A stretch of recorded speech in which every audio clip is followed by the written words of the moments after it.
만약 복시 증상과 함께 안구나 머리에 통증이 느껴지거나 안면 마비 증상, 신체의 한쪽 부위에 힘이 빠지는 증상이 나타난다면 과 같은 중대한 질환과의 연관성을 의심해봐야 합니다.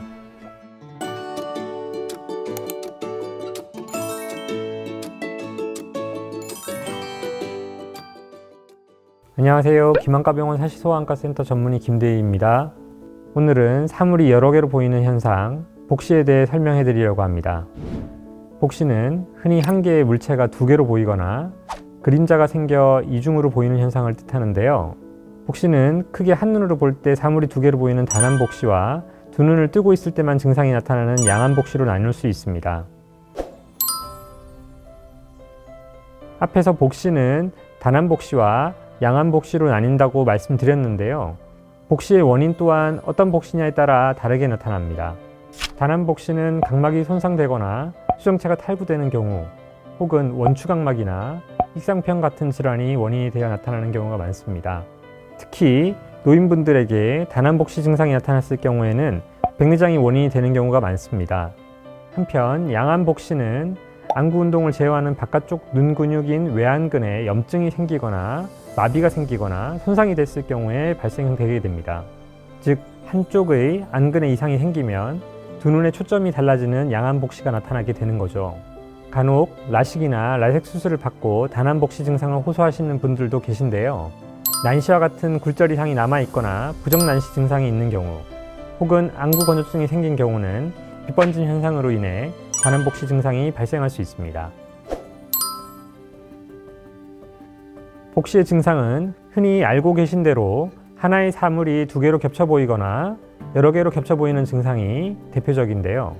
만약 복시 증상과 함께 안구나 머리에 통증이 느껴지거나 안면 마비 증상, 신체의 한쪽 부위에 힘이 빠지는 증상이 나타난다면 뇌졸중과 같은 중대한 질환과의 연관성을 의심해봐야 합니다.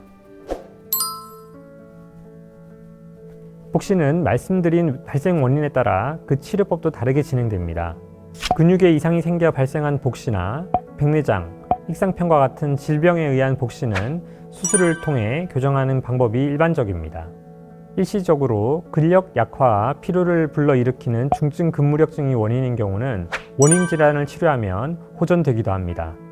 이 외에 난시로 인해 복시가 생긴 경우나 사시가 있는 환자의 경우 특수 콘택트 렌즈를 착용하거나 프리즘 안경 등을 사용해서 교정하는 치료를 해볼 수 있습니다. 하지만 그럼에도 불구하고 증상이 심해지고 호전되지 않는다면 교정 수술을 고려할 수 있겠습니다. 질환에 의한 복시가 아닌 경우 예방을 위해서는 무엇보다 눈의 피로감을 느낄 때 바로바로 피로를 풀어주는 것이 도움이 될 수 있습니다. 일상 속에서 모니터나 스마트폰 장기간 사용으로 눈의 피로감을 느낄 경우에는 간단히 휴식을 취하는 것이 도움이 될 수 있습니다. 그럼에도 불구하고 복시 증상을 지속적으로 느끼신다면 신속히 안과를 방문하셔서 전문가의 진단에 따라서 치료를 받는 것이 무엇보다 중요합니다. 단안복시의 경우에는 백내장이나 원추각막, 부정난시 같은 질병이 원인이 될 수 있기 때문에 복시를 방치하는 것은 바람직하지 않습니다. 더욱 문제가 될 수 있는 것이 양안복시인데 양안복시는 안화, 중추신경계 혹은 전신의 심각한 질환에 의한 초기 증상인 경우도 많습니다. 이번 시간에는 복시에 대해 자세히 알아봤습니다. 복시는 흔하게 알려진 질병이라 가볍게 생각하실 수도 있지만 단안복시는 백내장이나 원추각막, 부정난시 등이 원인이 될 수 있고 양안복시는 보다 심각한 질환의 초기 증상으로 나타나는 경우도 많기 때문에 복시 증상을 지속적으로 느끼신다면 신속히 안과를 방문하셔서 진료를 받는 것이 중요하다는 점을 꼭 기억하시기 바랍니다. 여러분의 눈 건강 해피아이 김한과병원이 함께합니다.